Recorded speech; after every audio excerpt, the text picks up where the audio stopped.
Hey everybody, welcome back to Storky Farmsteads. My name is Samantha. I have a lot of new information to share with you guys. I am currently sitting in my Airbnb, fitting this in between the thousands of the things that we're doing in Seattle. But being from Louisiana, this really hit very close to home. So I want to make a point here. I think what we're seeing is CIA, PSYOP, mixed in with military. I think most of us would agree that ISIS, the Islamic State, was created, funded by not only CIA, but the Department of Defense. There's so much evidence out there, including Trump saying it, that President Obama, President Clinton, even probably President Bush Jr., all funded and supported these groups. Why? You have to ask that question. It's always about the money. It's about destroying these oil-rich countries, getting them under control. People want to say that ISIS is a creation of a religious sect, but really, folks, it's more about the economic and military control. They have funded and created these sleeper cells. I believe that they have used our military in ways that we would be very uncomfortable knowing about. I have 2 sons in the military, so I feel like I can really speak on this subject. I have some intel from an unnamed source that, here recently at Fort Bragg, there were some shootings. In November of 2024, there were active shooters on the military base in Fort Bragg. I have dug around. It is not out there for public knowledge. So that must be like top secret kind of stuff. As I dug around, I realized that Fort Bragg has been indicated in a lot of missing, a lot of PTSD shooter situations, a bunch of unexplained murders from military to their officers above them. And I believe it's all tied back to some stuff that started around 2010 that had to do with this. So back in 2012, the BBC did a news article saying that there were some soldiers in Afghanistan, know the connection there, we're fixing to talk about it, that had like a sixth sense.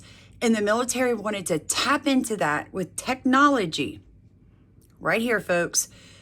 But there are some ethical reasons that some scientists were like, I don't know if this is a good idea.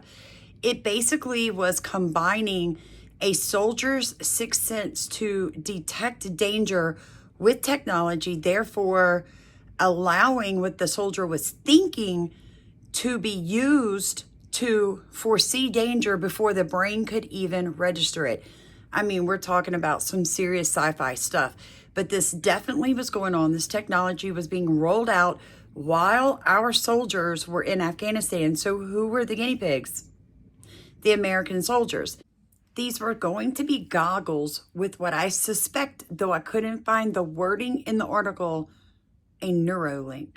Now, who do you know who is creating NeuroLinks right now? Where did he get that original technology? From the Department of Defense. Now, I did a video yesterday morning when I first heard about what happened in New Orleans, because I had just flown out of New Orleans about 12 hours previous to the terror attack. And I only live an hour away from where it happened. So, it really bothered me. I thought about it. I did a video. And I, like President Trump, made the connection because the vehicle had just come across the border 2 days before the terror attack in New Orleans. I made the connection saying, is this a possible illegal alien? The answer to this question is no. It was actually a U.S. soldier that had already been in Afghanistan and at Fort Bragg. Makes you think. You cannot ignore the coincidences. Watch this. But this is Livelsberger right here. Daily Mail confirms that the Las Vegas Cybertruck driver, Matthew Livelsberger, he previously served at the same military base as the New Orleans driver, Shamsuddin Jabbar. Can we get away from this? I don't know. the chickens have come home to roost. Okay. I've got a little clip here. This is from Irving Nicholas, Grim Reaper, former Army Ranger sniper, Special Forces guy. And he brings up some very important information that he believes. And this guy, gosh, this guy's legend. Let's listen to what he has to say. This is good. If you look at it as an invasion, then yeah, it kind of would be a military issue. But I think that we're long past the days of really having to worry about the border. Now we're just waiting on what's going to happen because of it. And I just think that there's no way if I were a terrorist or I wanted to do something bad, I'm going to ship in as many people as I can, do the most legal, not even legal, the easiest way possible. The path of least resistance would be the border. And if I were a bad guy, wanted to do bad things, I would use the border as its means of gaining that access into this country. And I think we're at that point now. Now we're just going to have to sit back and wait for those sleeper cells over here to do their thing. Now, this is where RAND comes in. So RAND is a think tank. It is a nonprofit, and it is bankrolled by the United States government, FEMA, the Department of Defense, the FDA. There are ties from every alphabet agency back to RAND, who then does think tank studies and helps come up with answers to questions like, how do we deal with China, right? Where do we put U.S. soldiers? How do we control ISIS? They have always been involved on the backside of decisions that our federal government makes. A good example was a 2016 RAND report that basically told the Department of Defense how to deal with China. They said, look, if you do this, Russia's going to get involved. So how do you get ahead of it? You move U.S. military forces here, here, and here. But the problem is, folks, is that it's all kind of a computer-generated, NATO-fueled type of research. It's the best I can come up with to try to explain it. You got to go deep dive it yourself. But what we have found is that when RAND is involved, it really has to do with less ethics and more control. They're out there doing smear campaigns, misinformation campaigns. They're allowing the CIA to move in and use these extremist groups to get the end game. So I believe that when we have these third parties paid for by federal money and that tax money, let's get that straight, involved in these types of cover-ups, it is very dangerous for America and our soldiers. And let's get into that right now. So I think as an American citizen, we need to understand this. We have men and women serving in our armed forces who are not United States citizens. A lot of people have no knowledge of that, but it's real. Double check me. You'll see that I'm correct.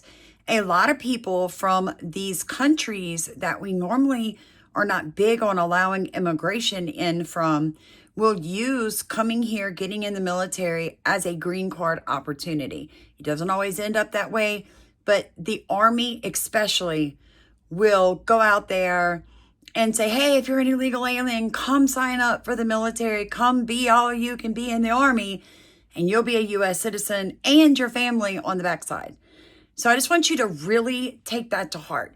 You're seeing all of these incidences of terrorism, right? We've got what happened with the Trump Towers. That gentleman also, Afghanistan, war. He was there. He was also at Fort Bragg. I think we need to dig deep into Fort Bragg. I'd like you guys to reach out to me if you come across any really interesting information dealing with that.